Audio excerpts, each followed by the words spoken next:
We must speak the truth about terror. Let us never tolerate outrageous conspiracy theories, malicious lies that attempt to shift the blame away from the terrorists themselves. Take your own advice. What happens? I tell you what happens. Blam! I have a window that looks directly at the World Trade Center, and I saw... No delusion! Shit's getting way too complicated for me. Jerry, find your hair to be president. Welcome to the AnteDote. This is Greg McCarran. And this is Jeremy Rothkushel. All right, Jeremy, we found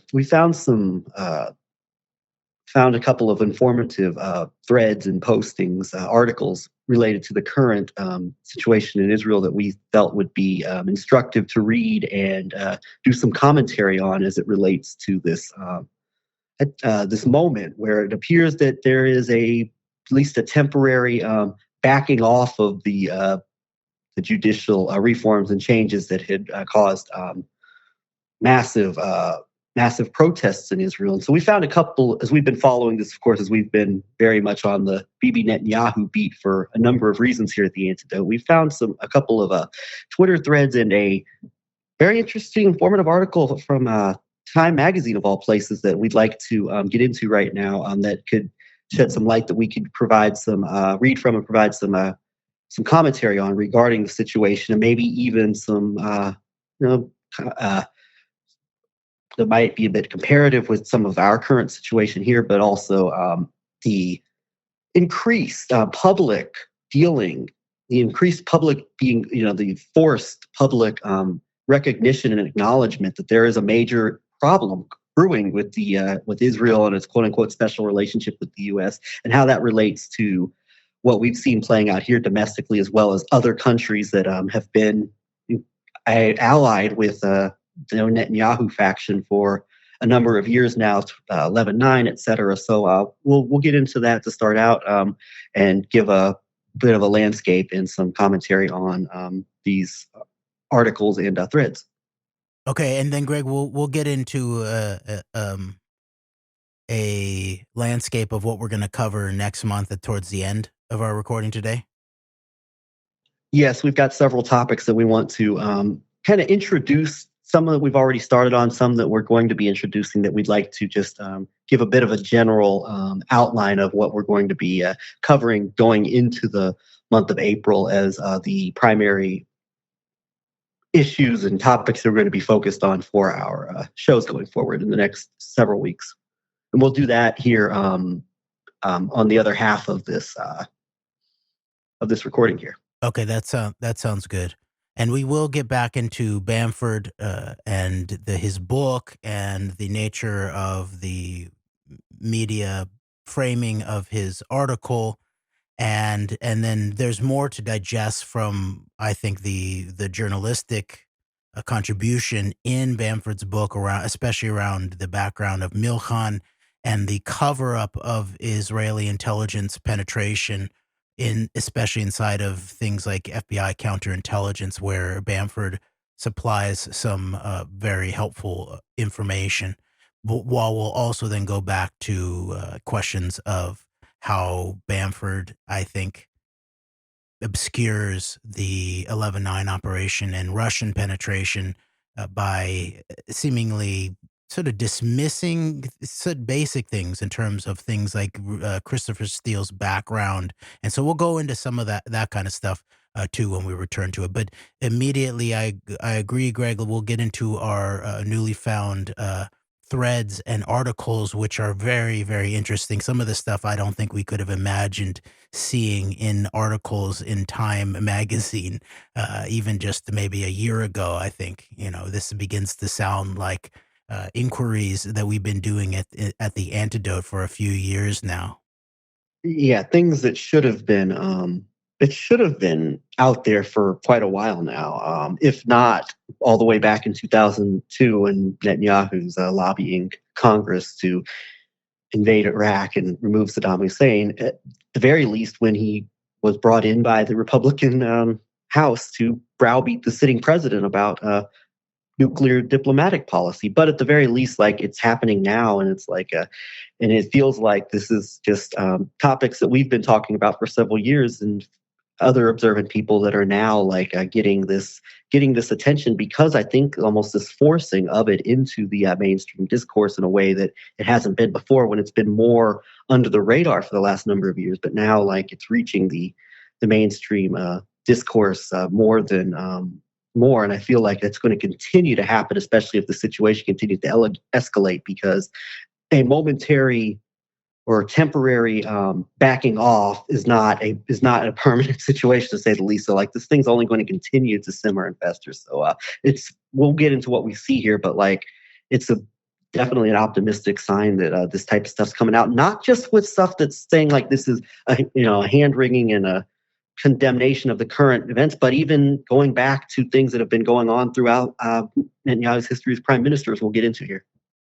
All right, very good. And so I actually think let's start with the question of, well, what is Bibi actually trying to do domestically in terms of what has apparently provoked these massive demonstrations and political pushback, not only on the streets, but at the highest levels in terms of, stand downs of the IDF and even the largely Likud now owned labor union in Israel, and then finally entering in to threaten a general strike and all of that. So I described it recently as that it was like a Trump operation on steroids in terms of Bibi and his milieu and what they are attempting to do here. So the most explanatory brief thread that I've seen in terms of what the proposals for this so-called judicial overhaul that is in question here is from Miko Peled, actually.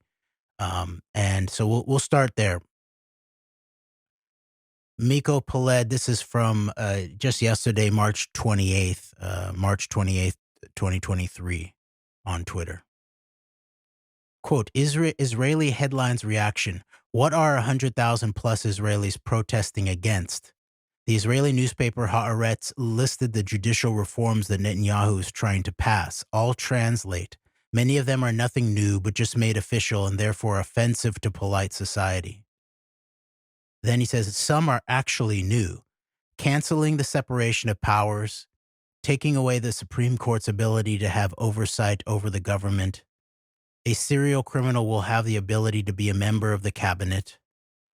The leader will be in charge of nominating the judges on the Supreme Court, even their lawyers of friends. Jewish home built without a permit can stay. Palestinian homes built without a permit will be destroyed. Nothing new about that. Billions for settlements and road in the West Bank. Nothing new. Businesses will be allowed to discriminate against LGBTQ people. Authority of the local rabbis and rabbinical courts will be expanded. Around April, anyone in the hospital will not be permitted to eat bread, only matzah, as is required for the Jewish holiday of Passover. Also, a former IDF general talks about apartheid. This is not a win for the Israeli protesters. Apartheid is already part of the discourse. The issue is not enough people think there's something wrong with apartheid for Palestinians.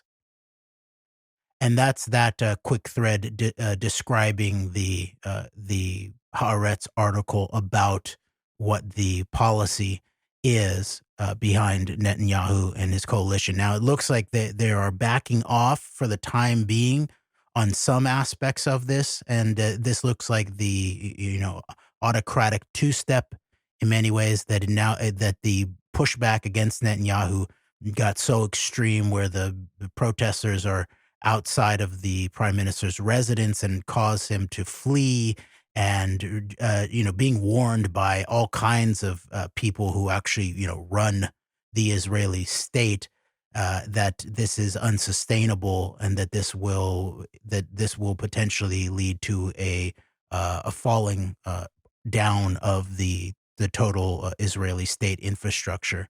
So, and then meanwhile, there's all this stuff going back and forth between the Biden administration and the U.S. government in relationship to Netanyahu, that is all now being highly framed as a kind of standoff, an adversarially recognized standoff with Netanyahu specifically and his role in the Israeli state with the American government in ways that I don't believe we've ever seen this direct and this public. And that's why we're going to get into also this Time magazine article. But I did want to point out that this last point that Miko Peled points out, that there was an IDF general who was on TV talking about the apartheid as part of the issues here, is not new to the discourse, and that the issue is that not enough Israelis believe that there is, that is a key piece of what needs to be reformed. They're not protesting about the Palestinians, obviously, and there's been brief clips of people trying to raise the Palestinian flag in some of these protests and then being immediately dragged out. But this other thread that we're going to read from says it's a little bit more nuanced than that. And then finally, on this point, I want to point out that this kind of discourse has been raised by even high level people and veterans inside of the Israeli security services, even like people like Ehud Barak, who becomes a frontal figure on television, as you pointed out before, Greg, with Tzipi Livni, Mossad, Barak being Israeli military intelligence, also political leaders in Israel, that this is part of the discourse in Israel, where there have been those who have been hinting and saying that the unresolved Palestinian question of the quote unquote Israeli-Palestinian conflict, it has a long-term destructive effect on the Israeli society.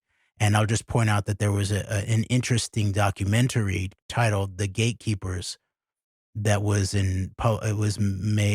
put public in 2012, and the director Dror Moreh tells the story of Israeli Internal Security Service, Shin Bet, Shabak, also the Israeli FBI in many ways, from the perspective of 6 of its former heads, where they deal with a lot of the aspects of the security state in Israel and the quote-unquote mistakes of the Israeli security state and the stratagem of tension, really, in terms of the long-term maintenance of the ethnic cleansing operation and the Palestinian conflict.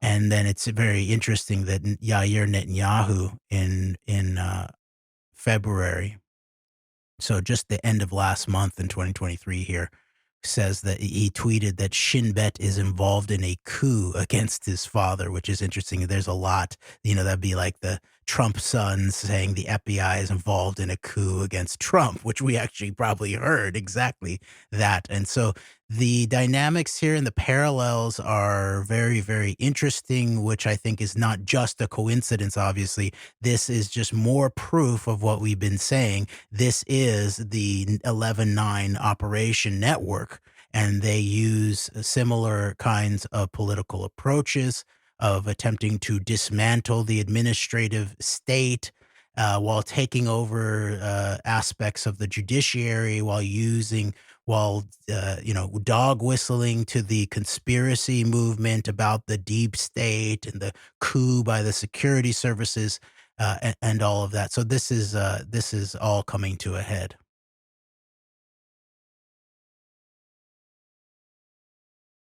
All right, next we're going to get into a thread from Eli Cook, who is a historian at the University of Haifa, and also had been at Stanford, I think, a Stanford fellow, and a Harvard Press published author of the book Pricing of Progress. That I think he gives a pretty nuanced description of what he sees as going on the ground in Israel right now. All right, so this is also from just yesterday, March 28th, 2023, by Eli Cook. Quote, a number of American friends have been asking about my thoughts on Israel, so I figured I'd just do a thread. This isn't some academic analysis or anything, just some things I've noticed as someone who follows the news closely and has been to probably a dozen protests. Here we go. 1. The threat was real. American left is rightfully wary of anyone that leans on unelected Supreme Court, but in this case they were final line of defense before dictatorship. Israel has no other checks or balances, no constitution, no separation between executive and legislature. 2. Bibi's extremist coalition was trying to push reforms that would turn Supreme Court into rubber stamp. First to suffer would be Palestinians, LGBT, and unions. Imagine Trump, who couldn't even cancel Obamacare, with no obstacles, no challengers. What would he do? 3. If the reforms would have passed, many of the Palestinians with Israeli citizenship would have been disenfranchised because they have become the crucial piece in any non-Netanyahu coalition. As a result, Bibi would never lose an election ever again. Game over. 4. The protests were driven by elites. Capital. PMC. I'm not sure what PMC stands for. Greg, do you have an idea on that? Private I military contractors, maybe? That's what I was thinking. That's my thought. That'd be interesting if that's the case, but that's immediately the abbreviation that came to mind for me, but I'm not sure. Yeah. All right, back to this Eli Cook thread. Quote, 4, the protests were driven by elites, capital, PMC, academics, tech workers, military pilots, etc. This led to some cringe moments for me at protests. I met some Druze at Haifa protests, but Palestinians mostly stayed out of this. Radical left was present, but it's small. 5. In the end, Bibi was forced to stop reform for now, for 3 reasons. A, millions of people took to the streets over the past few weeks. B, elite military reserves said they would not serve. C, the biggest unions in Israel joined in the 11th hour and called a general strike. 6, the big unions are mostly part of the Likud now that the center-left parties have gone full neoliberal. Also, they have been burned by neolib Supreme Court in the past 30 years who have curtailed their right to strike. Having them join was a huge deal, real game changer. Unquote. I just want to point out that this kind of analysis, to me, confirms a bit of what the analysis that I was pushing in terms of the potential blowback inside of Israel, of Netanyahu's supercharging of the neoliberal Chicago school type economics, just as we've seen that's happened in the United States. And at some point we'll have to do a bigger economic breakdown, and I have ideas about this in terms of the American approach to economics in a very deeper and historical way. But in general, we've seen exactly this. This was what would not really have changed too much in terms of Hillary Clinton versus Donald Trump. And remember that this kind of the gutting of the American middle class and of the American industry over many decades, obviously a big key part of this is the Henry Kissinger plan and the general neoliberal push to quote unquote globalization and economic outsourcing of industry that led to this very dirtied up U.S.-China relationship over many, many years now. And but then ultimately the gutting of the American economic middle class and industrial base created the conditions under which a fake populist like Trump could be said to be the man of the people, the man of the Midwest of workers and laid off steel mill workers or automotive industry or any of that kind of stuff that then obviously then easily feeds into the culture war overlay dynamics that we've seen as it really amped up after 11/9 in the same way that the war on terror originally really publicly architected in 1979 by Netanyahu and the Likud in the Jerusalem conference was then catalyzed and amped up globally in the quote unquote global war on terror after the 9/11 operation. So I think that we are seeing aspects of the blowback here that I, considered as a possibility in terms of the longer term effect of Netanyahu's Chicago schoolification, quote unquote privatization of the economy in Israel to the point of where what has become his institutional potential pushback in the Supreme Court, as Eli Cook is saying, has been so taken over by neoliberal economics that they alienated their own labor union, which would have usually have been historically been involved with aspects of labor and leftist opposition to the right-wing Likudists. And remember that the Likud party really has its rise in many ways. It's a precursor in many ways to the MAGA movement. And I did an interview with Richard Silverstein for the Understanding Israel-Palestine show on KKFI, where he described a lot of the deeper politics of the rise of Likud, not only in relationship to, as we pointed out, the push of Russian immigrants into the Israeli society, which then has its undergirders of major national security issues and technology penetrations and intelligence penetrations and all of that. But on the surface of it, it becomes the quote unquote sort of forgotten working man populist faux populist presentation that the quote unquote liberal Zionists in Israel, who had already begun to lose most of the reins of power with the rise of Likud, then lost a lot of the sort of the middle class, working class folks in Israel, which is a very stratified society, similarly to the United States in terms of the sucking up of wealth and national resources and all of that into smaller and smaller hands. So I just want to point out that's this longer term aspect here that's going on. So it's a very big deal then that this we might call Likud captured labor movement is at the very last moment decided this is even gone too far here. That this about the BB gangsters really trying to take over the entire government over the long term.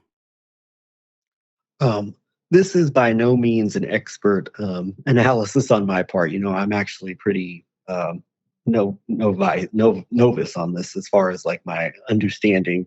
But as far as like as an American, in terms of the way I look at these things as an American, I try to make comparative measures based on what we're seeing play out as Americans and our understanding of the things like 11/9 and the multinational geopolitical elements of this. And it is interesting that one of the themes that we keep seeing Netanyahu in these recent interviews he's done, I think he did this the most in an interview with the Hoover Institute, the economic miracle of Israel that he unleashed by bringing in the Chicago school and I think he described it with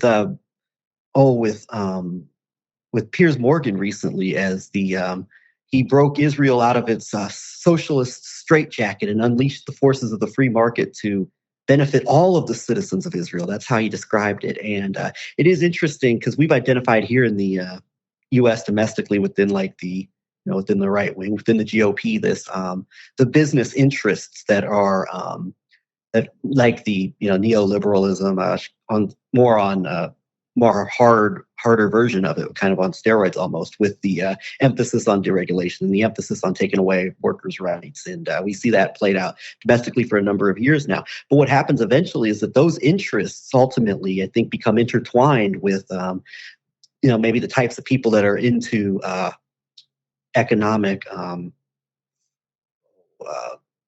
looting. I don't know if that's the right term for it. Vultures, as I termed it in another show. Greg Pallas had a book called Vulture's Picnic that I was thinking of with the as a description potentially, but are not about like actually like bringing down the institutions in our society, like as far as undermining like the whole administrative state thing, which has been talked about by Steve Bannon and other people. That obviously has been a major goal of the rise of Trump at 11/9 and all this on a domestic scale. But ultimately, those interests become intertwined because then you have also this added element of the culture wars. And I think the people who are the culture warriors that push the hardline cultural narratives will be in line with these economic agendas and ideas, at least here domestically. And I could see something like that happening in Israel as well. So then, like these economic agendas become intertwined with these culture wars and actual domestic destabilization methods. So I could see something similar to that going on in Israel because I think we've identified that here. And then even in some cases, eventually the people like elements of this alliance, like you could maybe say exemplified through Liz Cheney here in the U.S. or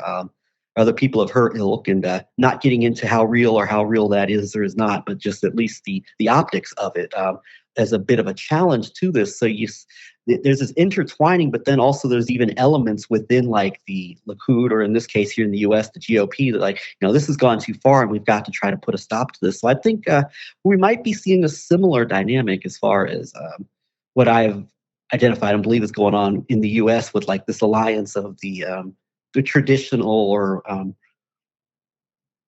free market, quote unquote, elements on with the emphasis on in terms of like taking power away from workers and from away from business, and that happening potentially with what's going on here in Israel. And it is interesting that like there would be eventually a catching up of this with Netanyahu's economic miracle that he unleashed, and I see some similarities with that with the what's gone on within the GOP here. Yeah, and in a certain way, I think you can then, because the one main thing that most of the supporters of Trump to this day will still point out is the great economy that Trump helped create, right? And so that's usually the front line. Then the attack on the inflation, Biden's inflation that he's trying to blame on Putin, and all of that. But what we really saw under Trump was just the Chicago School economics under the guise of Bannon trader populism, faux populism, and attack on the administrative state as really just juicing up the vampiric, the vulture capitalism types. That's what you really saw under Trump. Two examples: you saw the endless sort of like escalation of Wall Street. And that included then the Trump response to COVID, which really just dumped tons and tons of money into small hands, really, while the small businesses got shut down. And then you also just saw just Wall Street going up and up and up and up, while they're then, pretending like there was some kind of trickle down economics going on. But what you were really seeing was just like a drug binge of some sort, sort of a cocaine binge. It reminded me of the 1980s in a certain way, where these really deep structural economic issues were not only being not dealt with, but they were being exacerbated in a way that makes it look like the stock market's going up, and it is going up, and wealth is going into more and more hands, and then there's an illusion of a good economy over the longer term for working people and the middle class and poor folks and stuff like that. And then the other example is what exactly, there was a lot of talk that Trump taking on NAFTA was proof that he was an actual economic populist. But if you just go look into what NAFTA was replaced by, and you just see a total escalation of the worst of the World Trade Organization type policies and NAFTA, and it was really just looked like that Trump was pushing for the Canadians to have to accept our dirty food and our dirty milk and all of that, rather than an actual rising tide, rising all boats kind of scenario. So a lot of this is done under just a real basic illusion of driving economics, and I think that's what you see in Israel too, is the looting and pillaging of certain more that were assets that were more public at some point, and that were then brought into these private hands, and you get the inflow of international money, and then of course you then deal with then Israel as becomes a crucial, maybe the crucial place on the planet in terms of industrial scale money laundering. The top three banks in Israel, key loci of money laundering. Remember that the 1994, I believe, Tel Aviv meeting of the Mogilevich syndicate, which really it just was indicating that the dozens of billions, maybe hundreds of billions of dollars represented by transnational organized crime was going to have a safe harbor in Israel, and Mogilevich getting the passports for everybody and all of that. So I think that is like 2 years, right before Netanyahu being brought in by the Finkelstein syndicate into power in Israel. I think that indicates the early jumpstart of this really sort of escalating Israel into a major mafia state. And so we obviously also have some kind of plutocratic mafia state capture in the United States, have for a long, long time. And in many ways, Trump was then put forth under the guise of taking down the deep state and Wall Street, and these guys don't care about you, and I'm here to stick up for you, and all of that. And yet it was just really a bait and switch operation. And so this is what we're seeing coming to a head, I think, in Israel to some extent. There's some big structural things here that go even beyond these political moves that Netanyahu is making to extend his own personal mafia empire. All right, let's finish this Eli Cook thread. We'll get back to point number 7. Quote, oh, no, let's go back to point number 6. Quote, the big unions are mostly part of the Likud now that the center-left parties have gone full neoliberal. Also, they have been burned by neolib Supreme Court in the past 30 years who have curtailed their right to strike. Having them join was a huge deal, real game changer. 7. I understand those who sneer at protests. So long as there's apartheid in occupied territories, Israel can never be a democracy. Supreme Court has been key player in legitimizing occupation. But if Bibi had his way, the lives of Palestinians would have gotten so much worse. 8. Yet as someone who often went to the protests with an anti-occupation sign, I can tell you the elite PMC crowd never once yelled at me. I felt that slowly but surely the protests were normalizing the anti-occupation agenda. I saw an alternative path for the first time in years.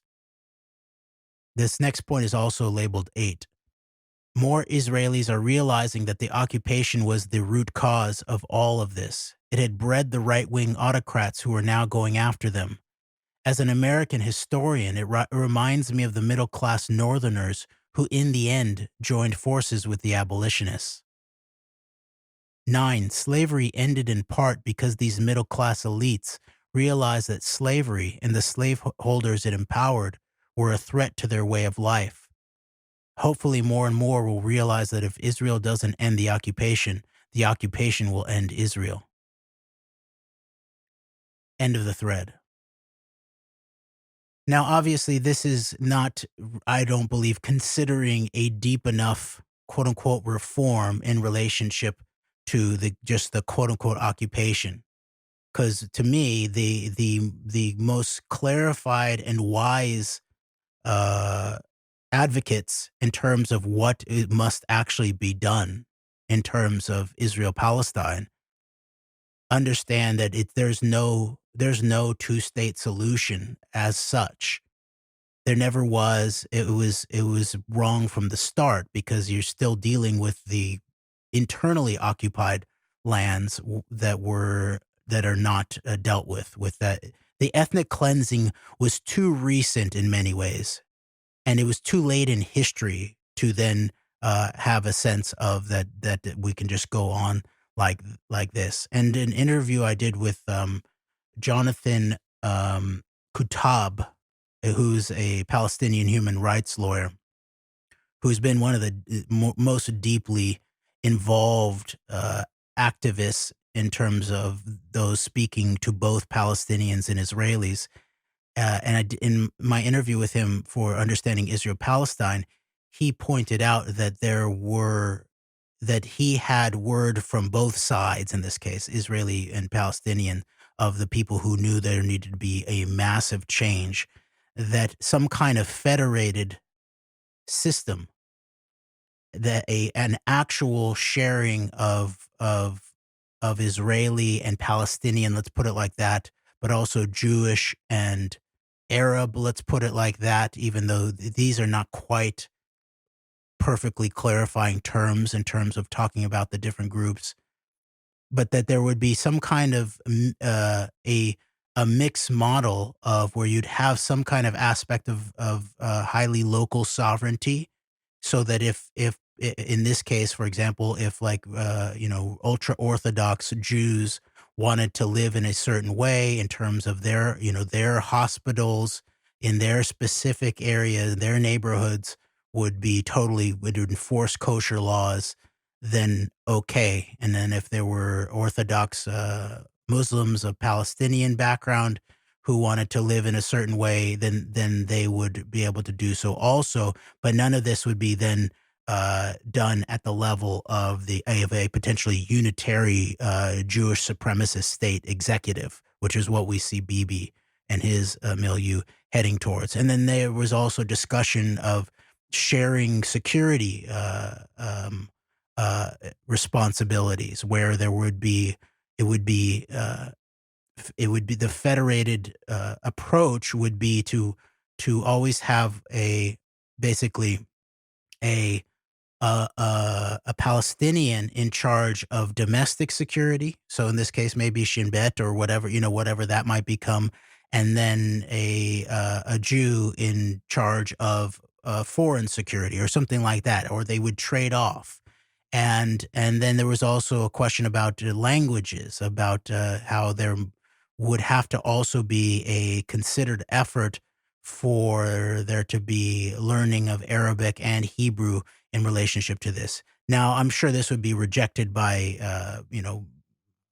large swaths of folks, both from the Palestinians and the Israelis.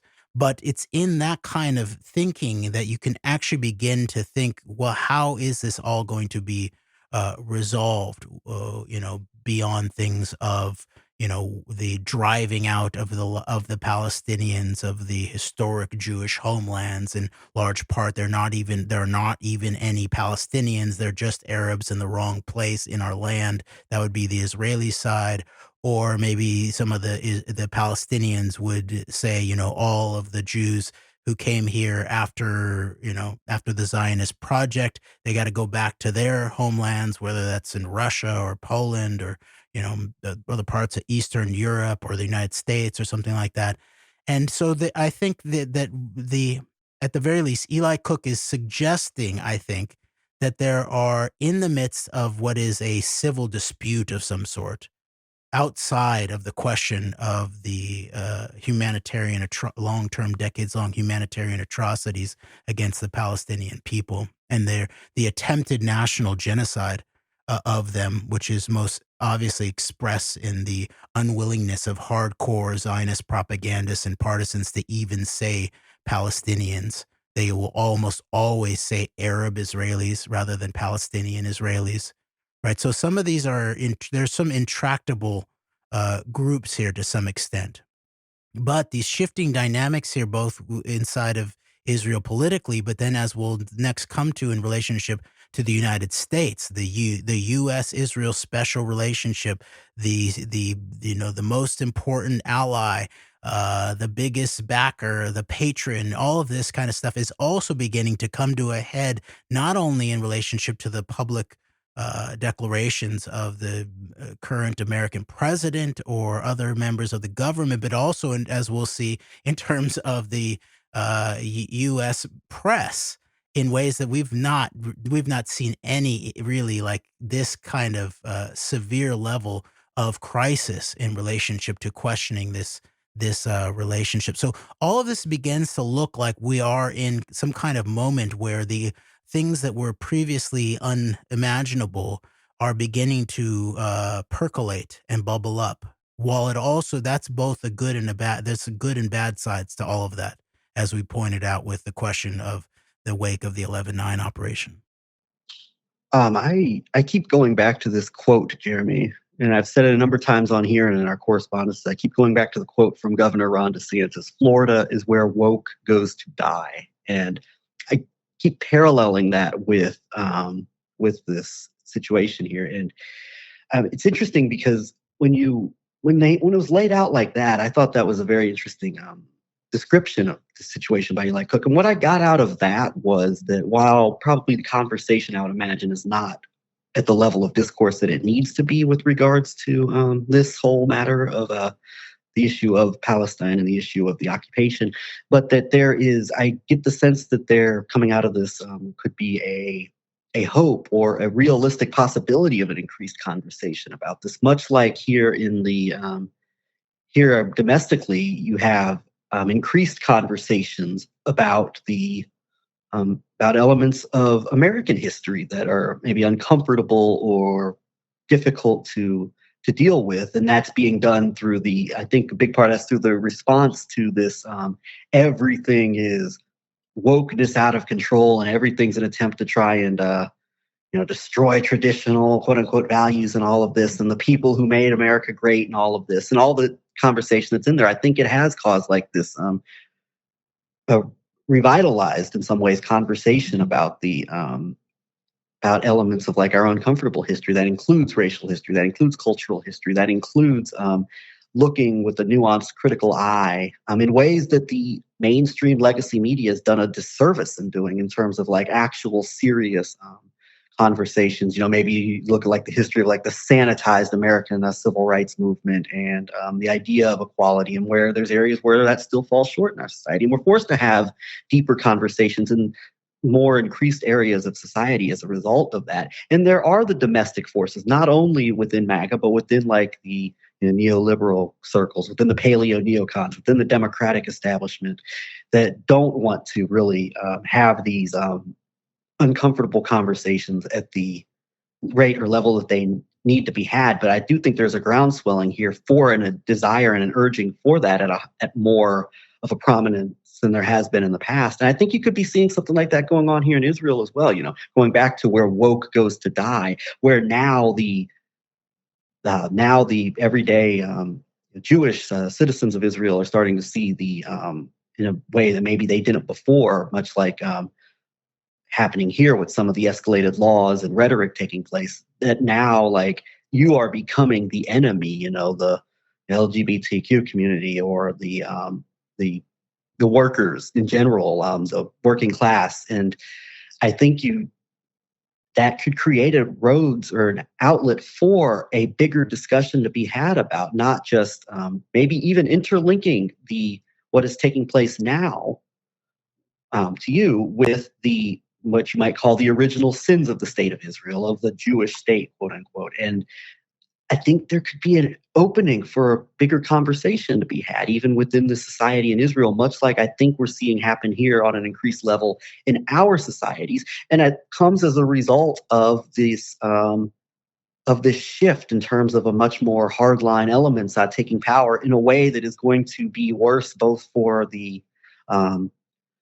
both for the citizen or for the Jewish population in Israel, and for the traditionally marginalized and oppressed Palestinian population. I think there's an understanding of that where maybe some of the more, maybe historically to some level or another, privileged quote unquote groups are finding more of a in some areas more of a solidarity or an understanding of the more marginalized here domestically. I think you could be seeing the same thing happen in Israel. And I think that would be a reason for optimism of a potential conversation and a shifting in terms of the parameters of discussion taking place on a domestic level there in ways that I think we see going on here. So I go back to that parallel, and it's going to be this hardline overreach and war on wokeness and all of this, where citizens who maybe hadn't felt it before are feeling it more now with the increased hostility and rhetoric, to where now here in the States, the school teachers are the enemy because they are allowing the grooming of children and the degradation of children. And it sounds like there's elements going on there from a cultural perspective in Israel as well. So I think it opens up a potential conversation to be had on a multinational level and on a domestic scale in these countries. And I think that's reason for optimism potentially.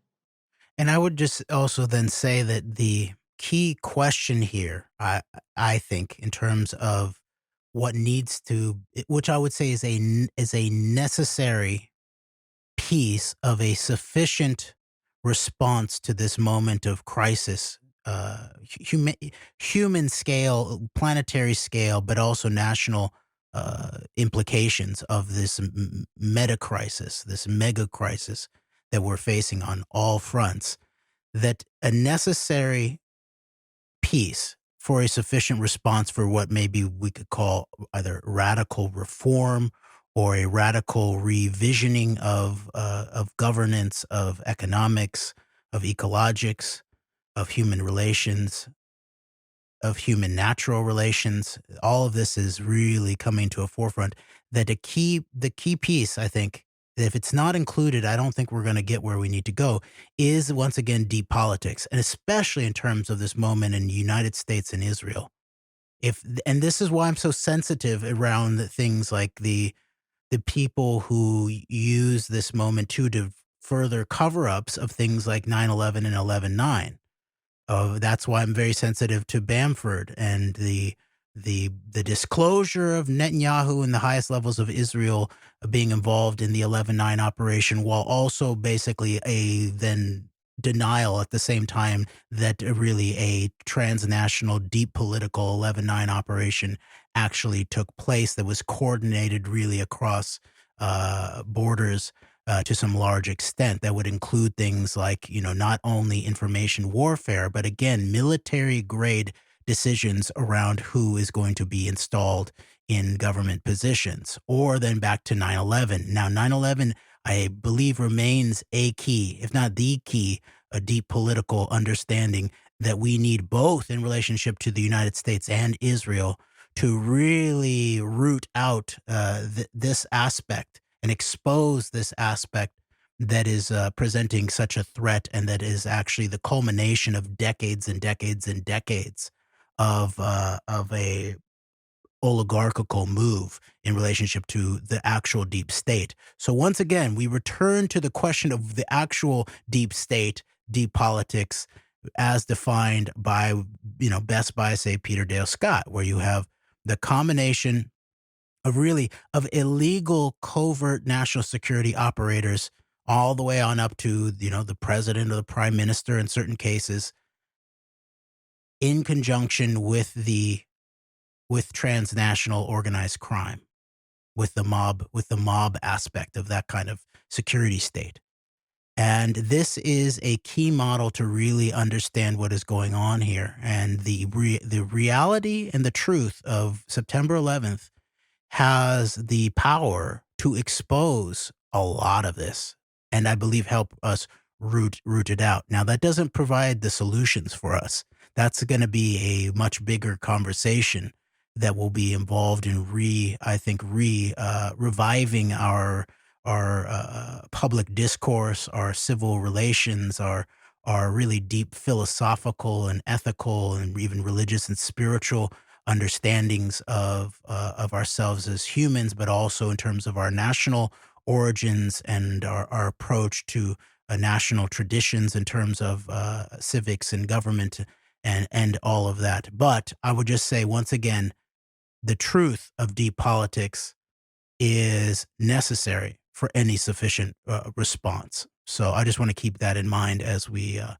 push through the this very sort of stunning moment in terms of what, the Time magazine by two Israeli scholars, I think, is what this article is. All right. So, Greg, should we just read this Time article? I think so. I think it's it's pretty good. This is stuff that should have been regular features in press like this for going on 25 years now, but it is becoming that now, and it's you'll see that it's much more than just like the path Israel's on is wrong. It's way more, much more provocative and much more outspoken than that. So we'll get into it. All right. This is titled Netanyahu Has Made Israel a U.S. Adversary. And there's a picture of, this is very interesting. The picture shows Netanyahu speaking in front of a picture with Netanyahu and Putin. Israeli Prime Minister Benjamin Netanyahu speaks during a Likud party upcoming election campaign rally in Jerusalem. Israelis head to the polls for the third election in less than a year on March 2nd. On Wednesday, February 26, 2020, in Jerusalem, Israel. So that's the framing picture here. And this relates to what you pointed out, Greg, how this much deeper relationship that Netanyahu has sort of further refined his description of in his own autobiography with Putin is that he used this domestically in Israel and what he was getting from the relationship as a selling point politically, right? So that you have these big banners on sides of buildings in Israel of Trump, Bibi, and Putin together, right? So this is in the background here. This is by Sharon Pardo and Yonatan Tuval. And I believe that both of these, so the Yonatan Tuval is at the Israeli Institute for Regional Foreign Policy and writes in Haaretz, Time, New York Times, Washington Post, Newsweek, Foreign Policy, and then Sharon Pardo, professor. All right, yeah. So it says, it describes him. Pardo is a professor of international relations and EU studies in the Department of Politics and Government at Ben Gurion University of the Negev, Israel. Tuval is a senior policy analyst with Mitvim, the Israeli Institute for Regional Foreign Policies. This was published on March 23rd, 2023. And we just saw this, actually. Quote, as concern in Washington is growing over Israel's anti-democratic turn, new questions are arising about the underlying strength of the U.S.-Israel relationship. Such a reflection is welcome, especially if it produces recognition that for much of the past quarter century, Israel has acted as an adversary of the U.S. Indeed, while enjoying the status and perquisites of a U.S. special ally, it has pursued policies not only in variance with American strategic interests, but often directly adversarial to them. And it has done so on a wide array of fronts in the Middle East and across the globe. The adversarial shift began with the ascendance of a specific leader, Benjamin Netanyahu. From his first rise to power in 1996 through the more than 15 years he has held the reins. After losing an election in 1999, Netanyahu returned in 2009, and with the exception of an 18-month hiatus between June 2021 and December 2022, has been prime minister ever since. I would add that in between this time period was Netanyahu lobbying for Iraq to the U.S. Congress after the events of September 11th, which I think he's definitely had stakes in, to say the least. And then the economic miracle that he likes to talk about, how he unleashed as a finance minister. So there 15 years of power as prime minister, but that 10 years in between was like, I think, might be in some ways as significant as his time as prime minister. But either way, like that. And the reasons for Netanyahu making Israel an adversary of the U.S., they're not all stated in here. Some of them are stated, but some of them reasons are for things that we've been talking about for quite a while. But I did want to throw in that period when he wasn't prime minister was also, I think, vital to the moment that we're in now. Yes, and that's a great point, Greg, because this is then why we will then fill in and focus on for at least the upcoming month filling out a lot of this missing piece of the 10 years where Netanyahu is not holding the reins of power, so-called 99.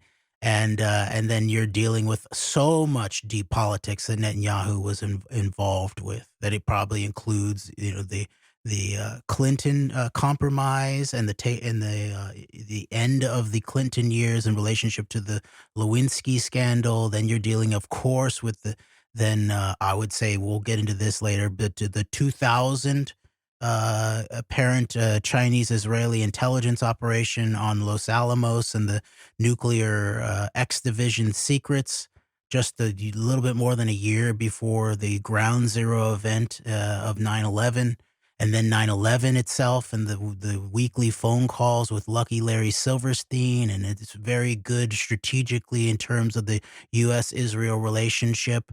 That Netanyahu's immediate reaction, so-called reaction to September 11th.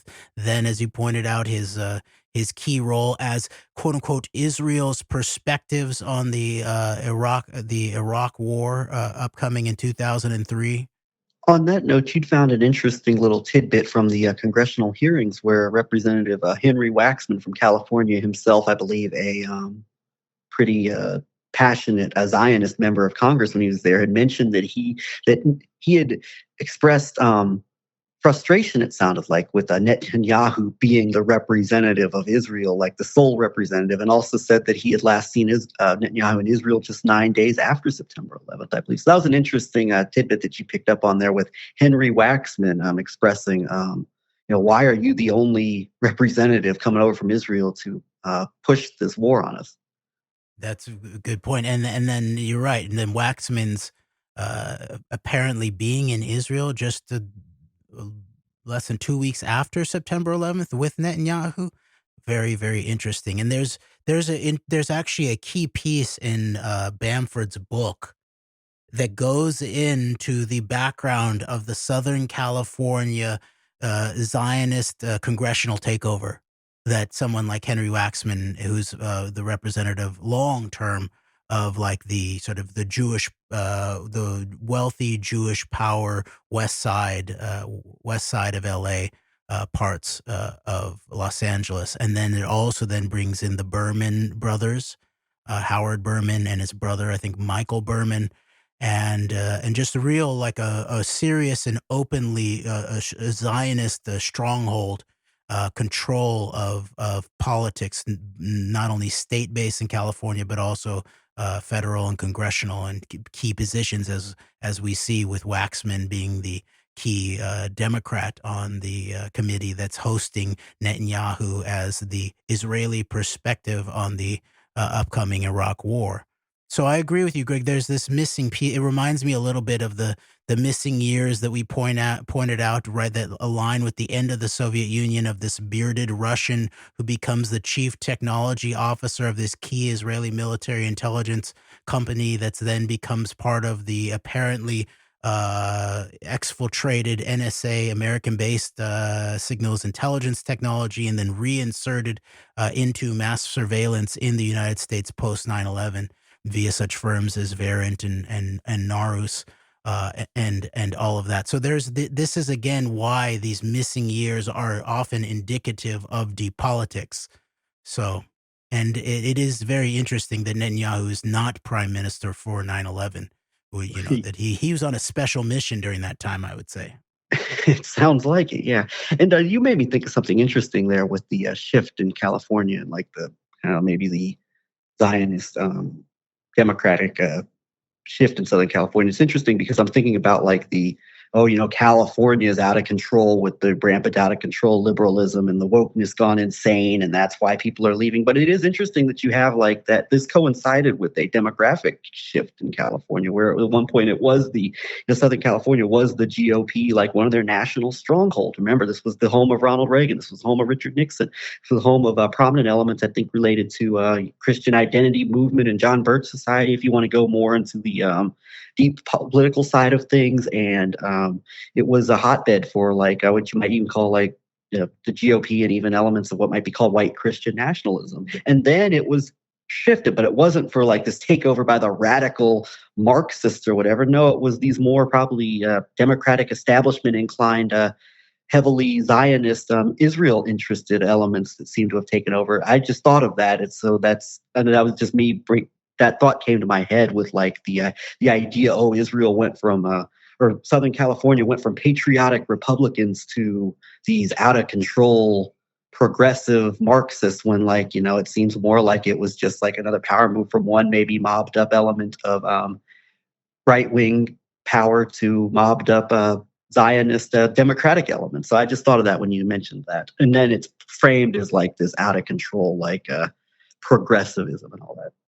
Well, I know that part of that is that those strongholds, those sort of GOP super patriot strongholds, like the Bob Dornan, that a lot of that is sort of towards to the east and south of LA and these areas where the hardcore Zionist democratic operatives have long been in control, because the sort of Jewish money has long been in the West, sort of moved to the west side of Los Angeles. But I think that there is something to be said in terms of like the newer members who begin to sort of take over these, be what you would call behind. They would be called behind the orange curtain, the Orange County curtain, in terms of Southern California politics that were once really just a total stronghold of the Republicans. For example, even like the Dana Rohrabacher and that whole area. And then it did sort of get eventually some of these areas, which were always pretty predominant. There's certain areas in this area where have been predominantly Latina for a long time. But then you do then see these Democratic Party representatives, such as the Sanchez sisters, who you definitely see being vetted by the Israel lobby types.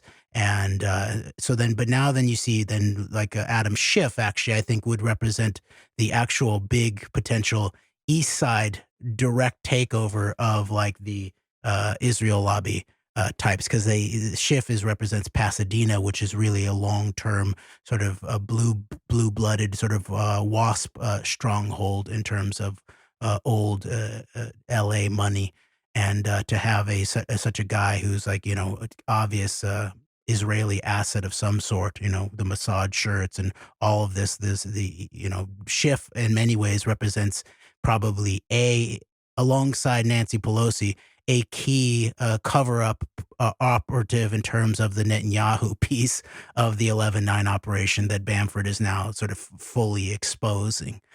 So I think that actually might be the critical turnover, would be Adam Schiff taking power in Pasadena, which before him actually had been a Republican a Republican Gentile who had been in power there. So I think there is something there, Greg. I mean, I appreciate the geographical understanding of the region that you have from being there and filling in those pieces. And I think I was going on the idea of like, the demographic shift, and ultimately, well, the Jews could be blamed for this. The WASPs were replaced by the Jews with but like it's some type of Marxism take place, when really it's probably like, center left Zionism that was taking power there. But then it becomes like under the guise of like the wokeness and the out of control radicalism is in power, and the whites are fleeing Southern California because it's out of control because of this Marxism and all this, when really I think there was probably something else going on there. So, but I appreciate the geographic breakdown of that. And that would be something to have a better conversation about in the future. We were even talking about like getting into Kansas City and Los Angeles in our respective history. So thank you for that. For sure. And in general, I think that is a big frame right now, right? Of California has gone woke and is descending into madness, and a lot of this is based on real serious, devolution of both economic situations and civic and mental health and drug situations.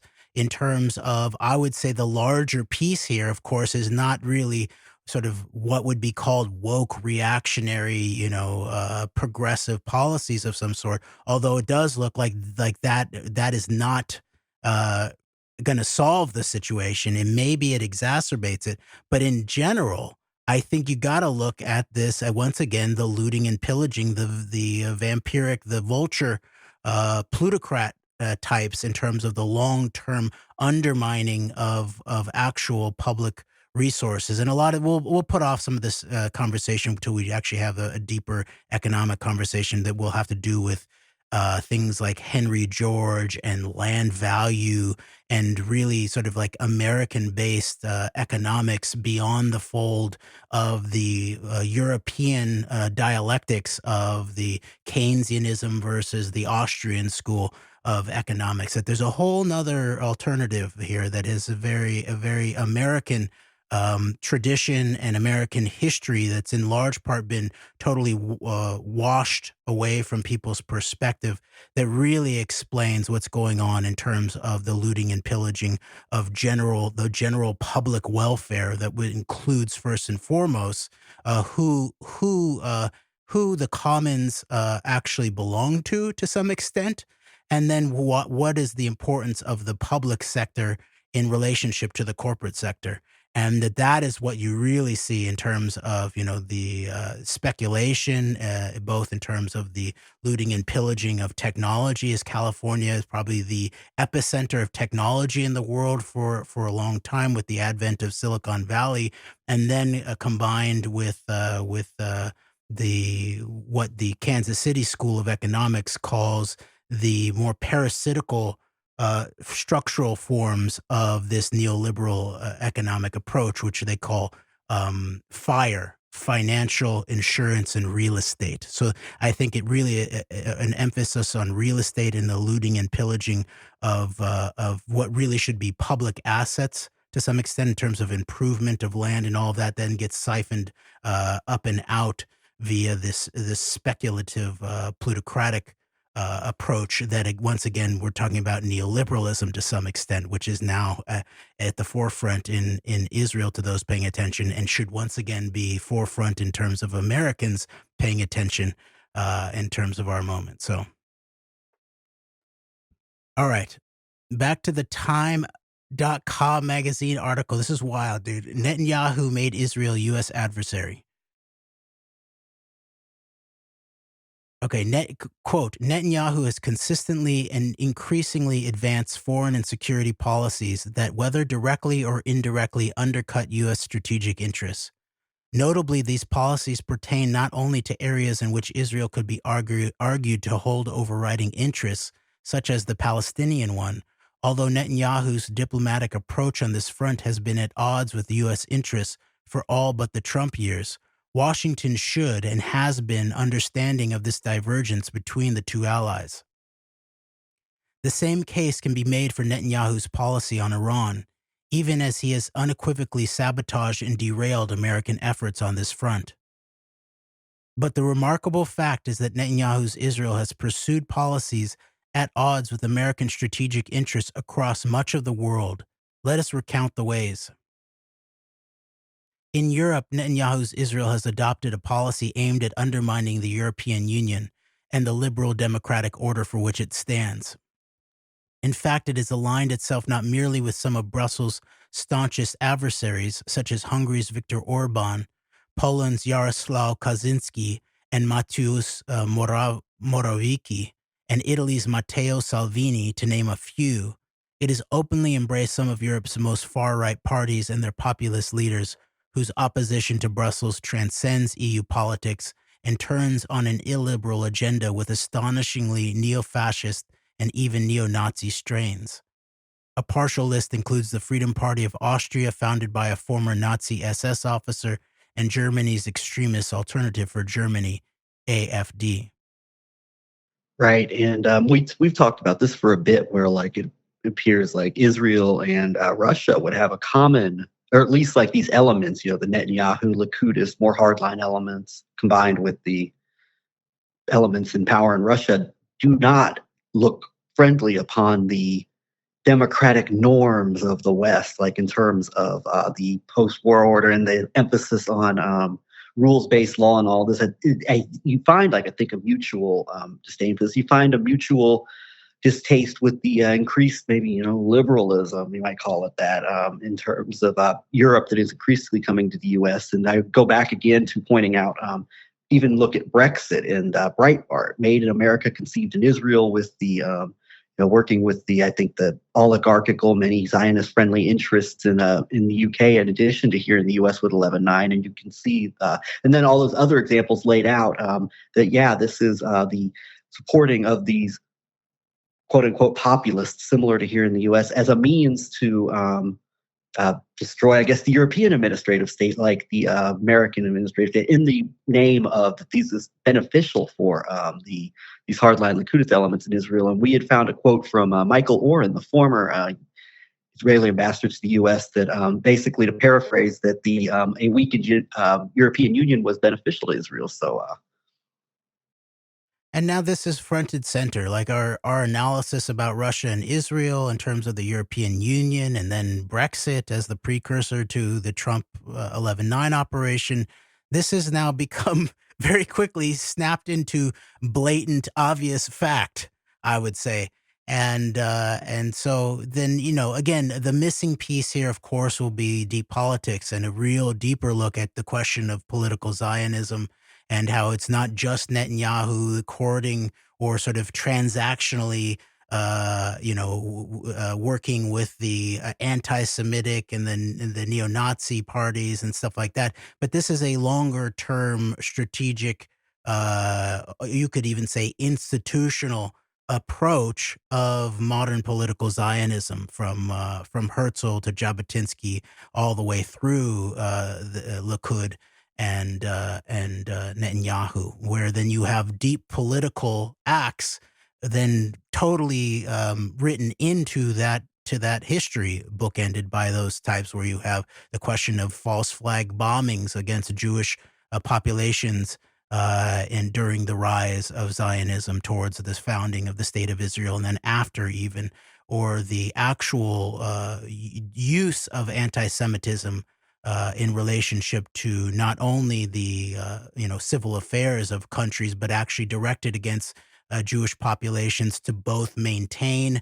the alleged reason for the ultimate, what's often seen in the Jewish hindbrain as the ultimate reason for that Israel must be protected as a Jewish state stronghold, is if it happens again, although we'll say never again, if it happens again, at least there'll be a place to run to. And then, of course, just the immediate geostrategics of pushing more and more, Jewish, middle class professional types from their actual home countries, wherever they may be, and into the occupation, the ongoing military occupation in Israel.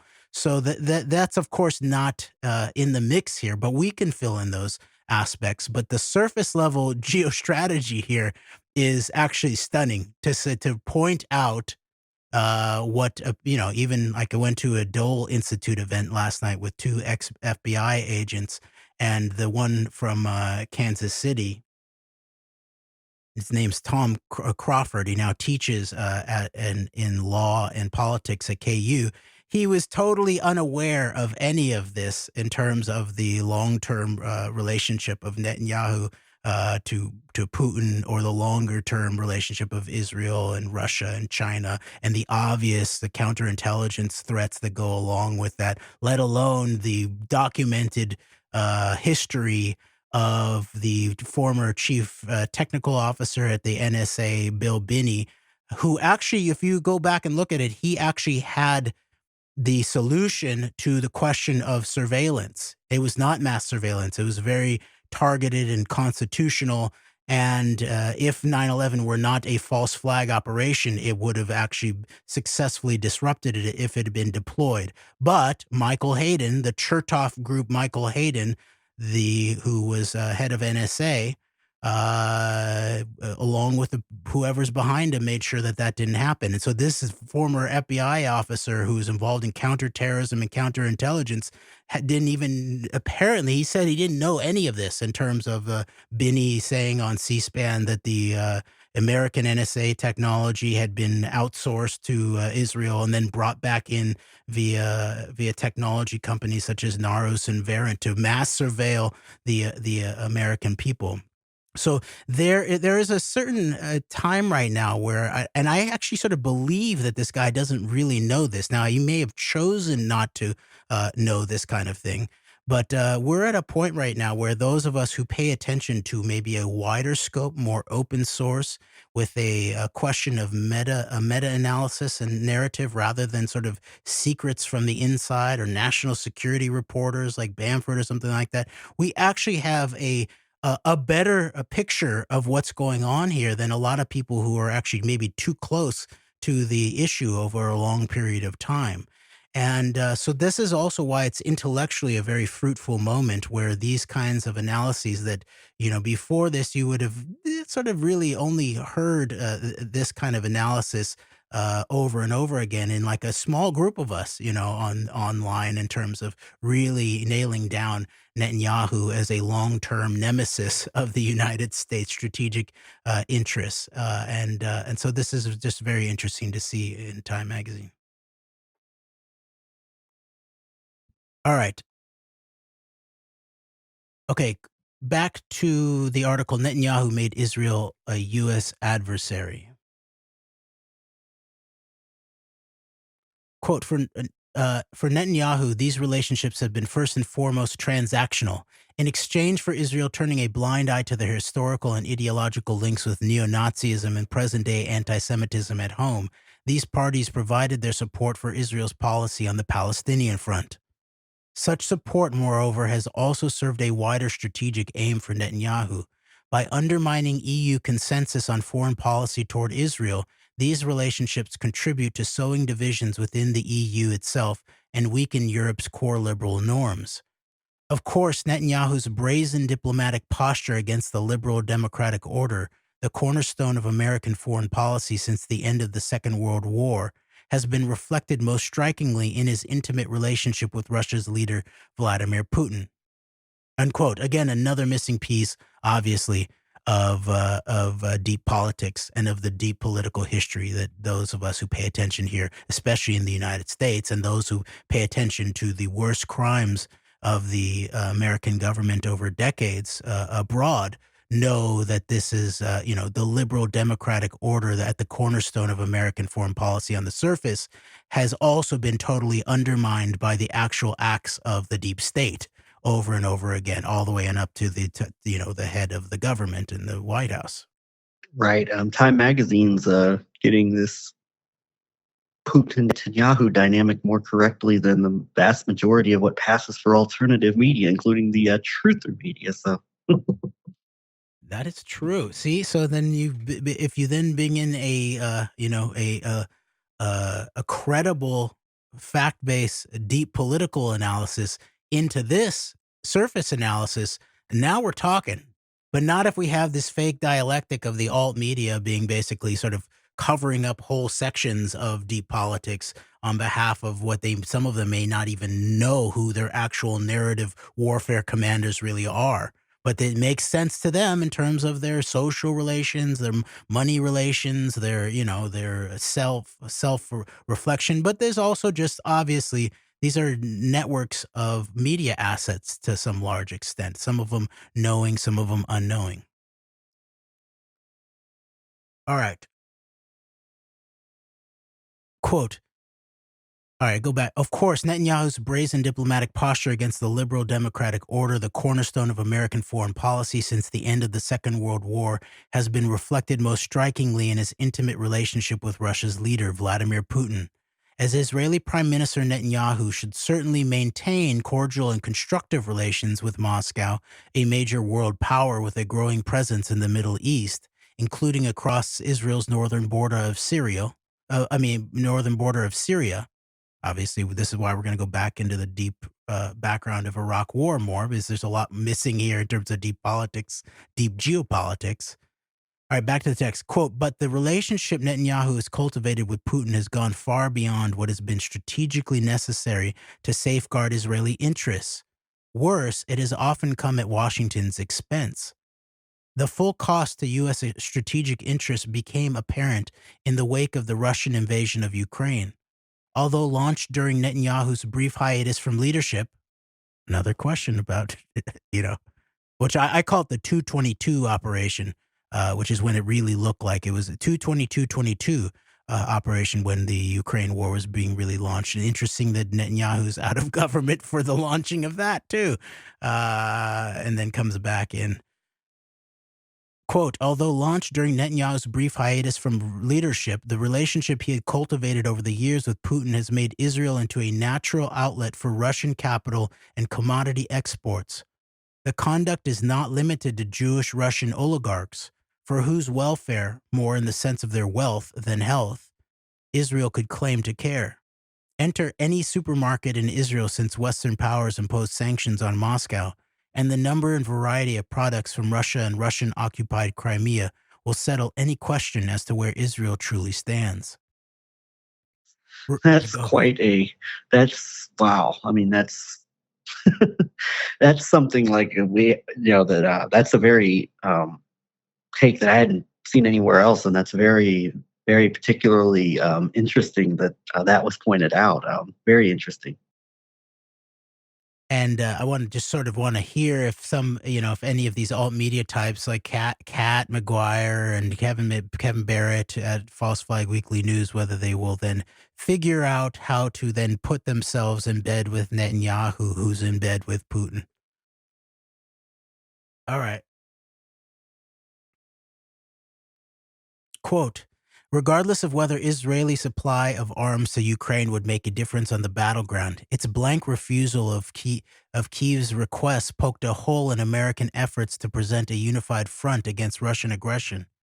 And although Israel has shifted its rhetoric of neutrality somewhat in favor of Ukraine and is reportedly ready to consider supplying it with some defensive weapon systems, the result, no doubt, of Iranian military assistance to Russia and U.S. pressure, Netanyahu's intimacy with Putin should be regarded as Israeli betrayal of the special relationship with the U.S. A similar approach can be seen in Netanyahu's policy toward China, the other global player determined to undercut American leadership.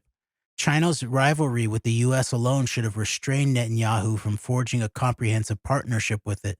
Yet, under his leadership, Israel has become a leading supplier of R&D and cutting-edge technologies and accelerated China's transformation into becoming America's quote-unquote most serious competitor, as President Biden has defined it. Remarkably, Israel has also at least declared itself a geostrategic backer of China. At a 2017 meeting with President Xi, Netanyahu encouraged China to assume its rightful place, quote, on the world stage, unquote, and waxed romantic by describing the Israeli-Chinese relationship as, quote, a marriage made in heaven, unquote. Meanwhile, here on Earth, Netanyahu's Israel has opened itself up to strategic investments by China in its infrastructure, such as the mass transit system in the Tel Aviv metropolitan area. I didn't know that. I knew about the port. Well, okay. Which will also run in sensitive underground locations abutting Israel's military and defense compound, and parts of the Haifa Bay port, which may steer the U.S. Sixth Fleet elsewhere. Perhaps most egregiously, Netanyahu has had the temerity to meddle in American domestic politics. He has used Israel to sow divisions between Democrats and Republicans, to anathematize a sitting U.S. President, Barack Obama, and to manipulate, we are using this word advisedly, another one, Donald Trump, to withdraw from a hard-reached international agreement, the Joint Comprehensive Plan of Action with Iran. The withdrawal is widely recognized to have been a huge strategic mistake, not only for U.S. security interests, but ironically, also for Israeli ones. Unquote. And this is then, doesn't bring in the Bamford recent article. I don't know if it was published before or after, but the book pointing out that it was not just the sowing divisions from the outside or maybe the other side of the manipulating Trump was the promise of actual being part of Netanyahu's being part of the 11/9 operation to help install Donald Trump in relationship to Iran and all this other stuff. So. All right, last paragraph here. Quote, disagreements between allies are par for the course in international relations. Yet in the case of Netanyahu's Israel, the kind and quality of its foreign policy divergences with the U.S. are the stuff of an adversarial relationship, not a friendly one. That there is a certain reluctance to designate Netanyahu's Israel as an adversary of the U.S. is understandable. After all, the U.S. and Israel are bound by a special relationship, and in many ways they are. The very fact that it can contain and subsume the detrimental foreign policies of Netanyahu makes it a very special one indeed. Wow, that's a very interesting way to end it, actually, because I think it implies an abusive relationship of some sort, or maybe a mutually abusive relationship, but our special relationship, that kind of thing is very interesting. And I agree with what you said before, that if we take this article and things and statements and proclamations like this, and then bring in the deep political backgrounds and realities, that you can really get a full picture. And there were a couple things in that article there that that were news to us: the overtly Russian nature of products in Israeli supermarkets, and the China hand in the Tel Aviv the transportation system. Correct. So you take these things and you take these articles that are where there are going to be these tidbits of information, in addition to the importance of the shift in terms of these types of narratives becoming more public and more publicly accessible and vocally being made, to the point that, there's stuff that's missing from it, and the whole waxing poetic about special relationship and all that aside, like, this is a significant deal for Time Magazine, the nation's news magazine, as it calls itself, to be putting out something like this, that directly says that the Prime Minister of Israel is an adversary of the United States. It's very significant. Very significant. All right. Oh, Greg, should we quickly run through some top line things that we're looking at right now in terms of the next month? Yeah, let's do it. So we've got a series that we started about Iraq on that we just started a couple days ago, that we're going to be getting into and continuing. And you want to talk a little bit about where the direction we're going to go in terms of this Iraq deep dive, and where we're going to be focused on in terms of that here in the next several weeks? Yes, we'll get back into the core of how the Iraq War was launched in 2003 in terms of the actual networks that drove the intelligence operation, the disinformation operation around it, and then we will also deal with the longer term game theory warfare dynamics that are included in Jeff Gates' book "Guilt by Association: How Deception and Self-Deceit Took America to War." That will help us understand some of these longer term dynamics, the actual way that perception management and game theory has been used politically in terms of this U.S.-Israel quote unquote special relationship, and how that played directly into the Iraq War.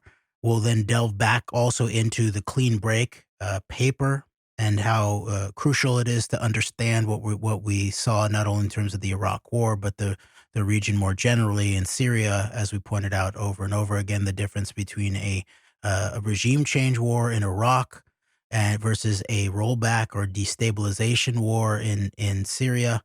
And then we'll also tie it into questions of how it connects to 9/11 in many ways, including things such as that one of the aspects of the clean break paper, it calls for the Israelis to do hot pursuit in Palestinian territories. And then you have the Kagans, I think it's Donald and Fred Kagan on C-SPAN, I believe on September 12th, 2001. I believe Robbie Martin from Media Roots found this and emphasized this clip of calling for U.S. military on the ground in Palestine, in Palestinian territories on 9/12/01.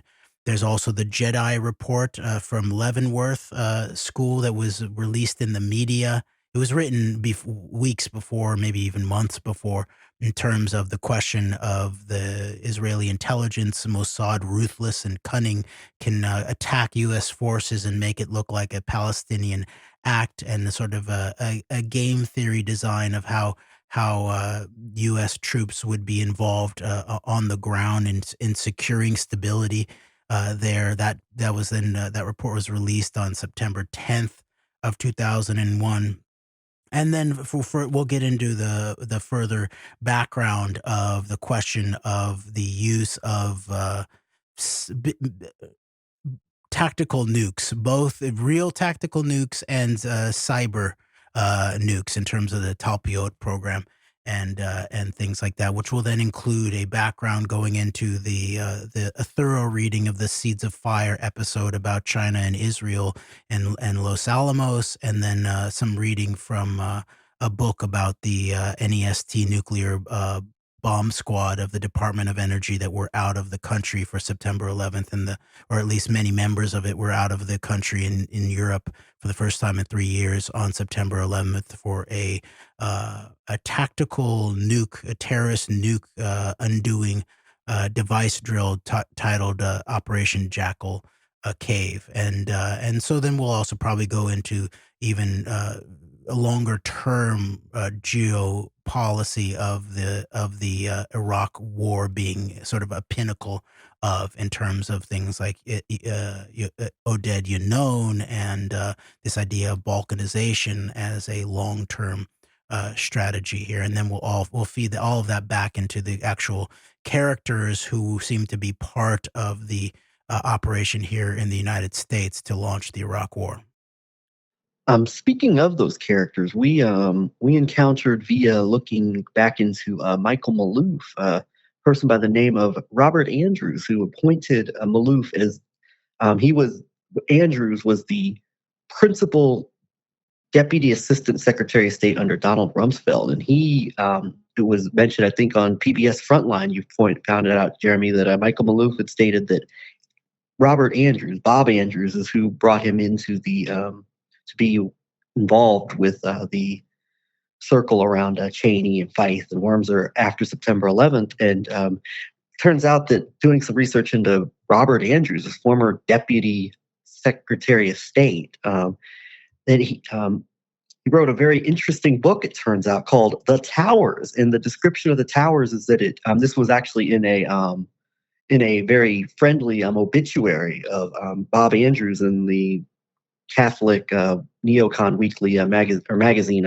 First Things, that this book basically predicted the events of September 11th 5 years before they happened. And we were able to find a picture of the front cover of this book, and it has the towers, hence the name The Towers. And so we found it very interesting that this figure, who was in the Department of Defense during the Bush administration, had written a book about that. So it brought us back into the topic of September 11th and elements of predictive programming. So that's something we're going to get into here. We want to get into here in the next several weeks, because we found that very interesting connection via Michael Maloof to this DOD official under Rumsfeld who wrote a book called The Towers 5 years before September 11th happened. I think even the Washington Post had described him as a coup plotter almost in talking about this book. So we're going to be getting back into the topic of predictive programming and predictions made by people in interesting positions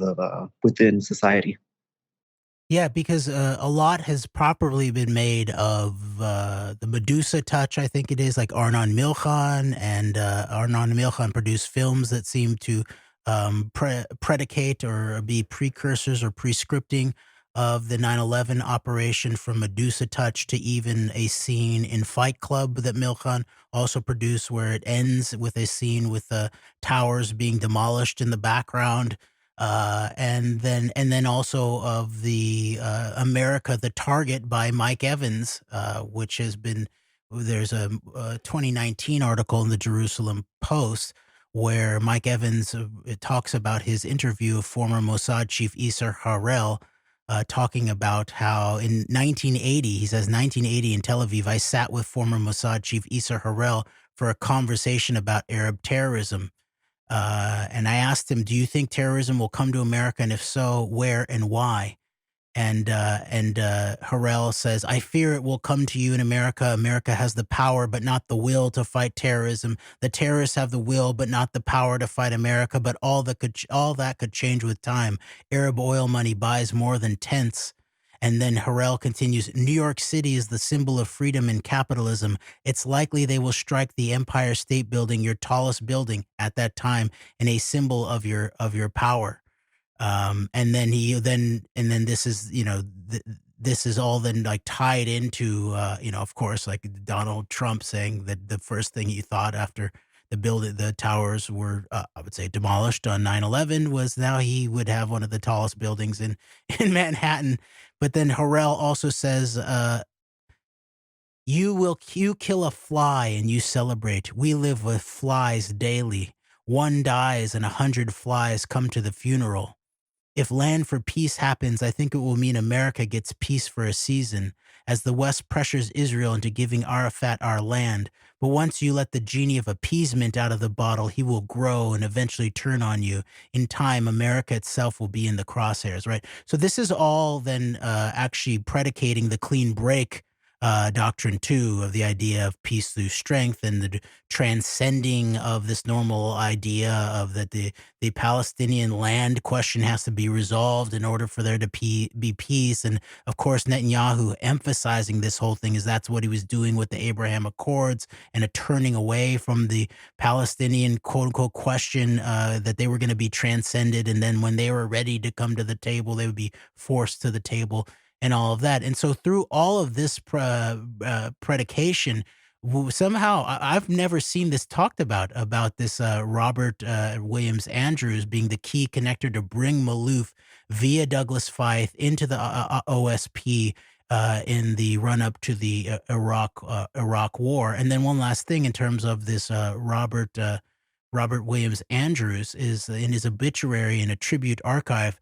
The first line here is he just died just late last year, peacefully on December 2nd, 2022. Quote, there ought to be a law against how eager we were that day, exclamation mark, says Bob Andrews, referencing a day, May 13th, 1967, and his role as part of the 6th Special Forces Group helping prepare Israelis for what would become the Six-Day War. He was also involved in U.S. Special Forces in Vietnam, and then had been to studied at Fort Bragg and came out of Spartanburg, South Carolina. And so there's a lot here. Never really heard about this guy, but he's a key connector in terms of Malouf, who, by the way, one other thread that we're picking up on, right, Greg, is this Franklin 4 article that you found that describes Malouf. Remember, we're talking about New Horizons Conference. We're talking about RT. We're talking about Sputnik. We're talking about, Kevin Barrett's milieu, all of that we will also then get into in the next month in terms of the New Horizons Conference. We're going to get into that. That Malouf was one of the main sources and connectors for Judith Miller. Right, Greg? And there's this other piece here that we just found in this article by Franklin 4 from the New York Magazine. Is it the New York Magazine, Greg? Yeah, it's New York Magazine. It would have been published in 2004 in the June-July period. And it's called The Source of the Trouble by Franklin 4, May 28th, 2004. Oh, May, okay. And so it goes all into the background of Judith Miller, and we did not realize this, but Judith Miller was at the New York Times at the same time as Richard Burt, and they actually were boyfriend-girlfriend at some point. So now this is really drawing in 11/9 operations. Yeah. Richard Burt, remember, being the guy who then brings in Sharansky and the whole question of the CNI and Alpha Bank and this whole scenario here. We did not realize that this was the connection to Miller also. Yeah, mutual. John McCain, chief foreign policy advisor in 2008, later Rand Paul foreign policy advisor, involved with CNI and Trump and Mayflower Hotel, and even walking Natan Sharansky across the bridge to freedom back in 1986. I mean, it's that was not a connection I was expecting to make.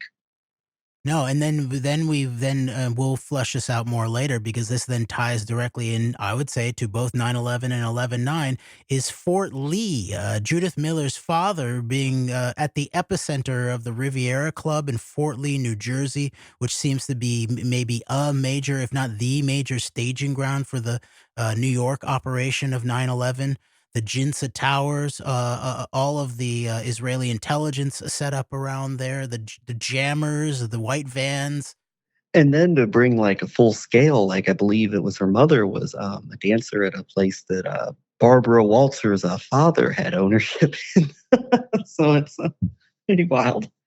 Yeah, and this is the epicenter of the mob. This is the Meyer Lansky, Lucky Luciano, the National Crime Syndicate. This is the major area of all of this. And so this, once again, we see the mob, and not only Nancy Pelosi, the daughter of the mobster, the mob interests, apparently the mob implicated, but Judith Miller, the daughter of the mob implicated. And so there is a whole scenario there. And so we'll keep an eye on all of this kind of deep political history, while we then further explore the question of the compromise of U.S. counterintelligence over the long term, and then technology, by actually then even looking a little bit more deeply into maybe even the deeper precursors of the 2003 Iraq War, in terms of Netanyahu interests to maybe not take out Saddam Hussein in 1991, during a time where the alleged Fink's Bar infamous quote of Netanyahu apparently being recorded sharing what's it, a evil contempt for the United States, and an intent to do there, apparently right after a group had stolen NSA KG-84A cryptographic devices that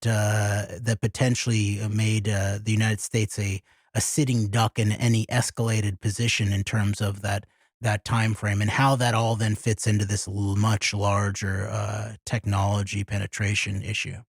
Yep, tying together the past and the present in as full circle a way as we can. Also, you mentioned earlier, Jeremy, we're going to get back into James Bamford's book Spy Fail, and deal with both his dismissive take of Christopher Steele of Steele Dossier fame, and then also some of the more specifics of Arnon Milhan and elements related to the Israel portion of his book. So we're going to be getting back into that here in the next several weeks through the some of the noteworthy revelations out of his book about this whole history with Milhan and with Israel, and areas where he gets it right, and then obviously the more extended, longer form limiting the scope. We're going to get into that as well here in the next several weeks.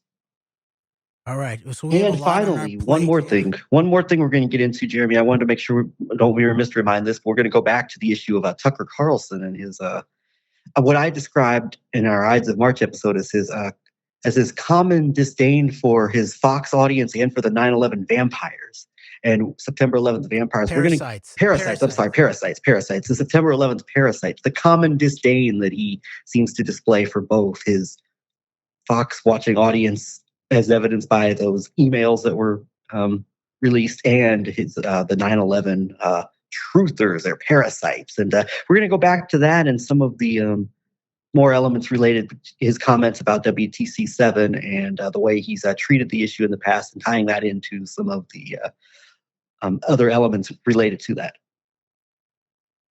Yes, and I'm hoping that we'll be able to tie in the conversation around Tucker Carlson and Building 7 into this deeper conversation around 9/11, and using Building 7 as a potential look over there, in a very similar, I would say, in relationship to the so-called dancing Israelis, look over there, to not look over here being the basement of the World Trade Center.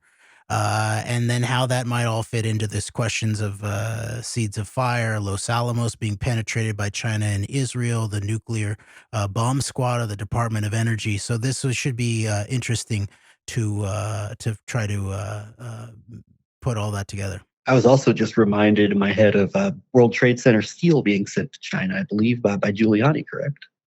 Yeah, or at least And under the yeah, guise of with apparent louder connections to the company. yeah. And we'll get into that and the things that Tucker Carlson won't tell his audience about China, since he's all about the China threat every night on his show. So we'll get into that here in the next several weeks, just a sample of what to look forward to. And of course, we'll keep an eye on current events, like the situation in Israel is going to continue, obviously.